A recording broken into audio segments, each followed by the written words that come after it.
Hello, I'm Christopher. And I'm Paris. I'm Tim, and I'll be giving you a speech on persuasive speech on walking freely. Imagine waking up tomorrow and being told you can't vote, you can't sit where you want, or you can't speak freely in your own country just because of the color of your skin. For millions of Americans, this wasn't just a nightmare, this was reality. A reality that was shattered not just by comfort, but by courage, blood, and sacrifice. Today, I want to persuade you to recognize the privilege we all carry because of the civil rights movement, to reflect on the price that was paid for the freedom we enjoy today, and to understand why remembering and acting on that history still matters. Let's be honest. Privilege is a word that makes people uncomfortable. It feels like an accusation, but it's not. Privilege in this context simply means unearned advantages that others had to fight for. Back then, the privileges of education, public transportation, voting, and even basic human rights were not distributed equally. Segregated schools, Jim Crow laws, voter suppression, and violence were used as tools to keep people of color in their place.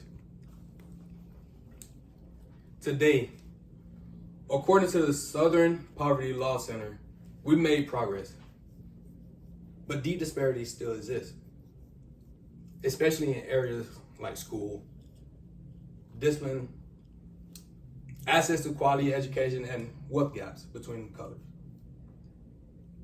Well, we can now walk into a school, sit where we like, speak up, vote, and even marry people we choose without government interference. That's privilege. And someone had to fight for us to have it.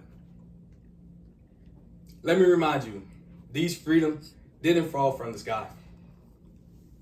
They were demanded, earned, and defended, sometimes to the death. Think about John Lewis. He was nearly beaten to death on Edmund Pettus Bridge in Selma for peacefully marching for voting rights. As described in the New York Times, Lewis suffered a fractured skull during what became known as Bloody Sunday, yet never stopped fighting for equality. Think of Rosa Parks, who refused to give up her seat, not because she was tired, but because she was fed up. Or the Little Rock Nine, who walked into a school surrounded by armed guards, hateful mobs, all because they wanted the right to learn. According to the National Museum of African American History and Culture, these individuals face violence, verbal abuse, and threats daily just to attend class or ride a bus. These weren't just protests, they were acts of resistance against a system designed to silence them. And each act moved the needle inch by inch towards freedom. Now ask yourself, what would you have done if you were alive back then? Would you have marched? Would you have spoke up? Would you have simply even just helped? Because here's the truth. You are alive now, and there's still work to be done. Some people think civil rights is history, but it's not. It's a mirror. We still see racial disparities in schools, healthcare, housing, and the justice system. We still see hate crimes, voter suppression, voices being silenced, all those. According to the Pew Research Center, 6 out of 10 Americans believe that racial and ethnic discrimination exists, continues to affect Black people today. And here's where you come in. The biggest threat to progress isn't hatred, it's apathy. It's scrolling past injustice like it's just another headline. It's pretending that we're past all that. We're not. We're not past any of that. We're just more comfortable with living with it. You may not be marching in the streets, but you have a voice, a vote, a platform. Whether it's in your classroom, your workplace, or social media, use it. That's the movement. That's what the movement fought for. And you're probably sitting there right now asking yourself, what can I do? One, you can educate yourself. Don't let history be something you memorize. Let it be something you understand. Watch documentaries. Read books by people who lived in it. Listen to those uncomfortable stories because discomfort helps you grow. Two, speak up. Whether this is a joke that crosses the line, a biased policy at work, or an injustice in your community, do not stay silent. Silence protects status quo. Voices create change.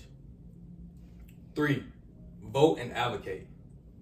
The civil rights movement was built on the right to vote. Honor it. Learn about the issues. Know your local laws and participate. And push others to do the same. Four, civil rights isn't a movement.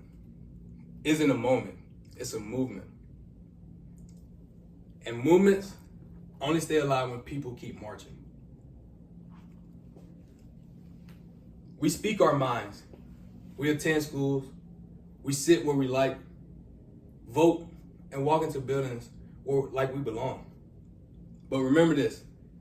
Someone marched so we could. Someone bled so we wouldn't have to. And someone believed we were worth the fight, even if they never lived to see the results. Let's not waste the privilege they earned. Let's use it. Because freedom didn't come free.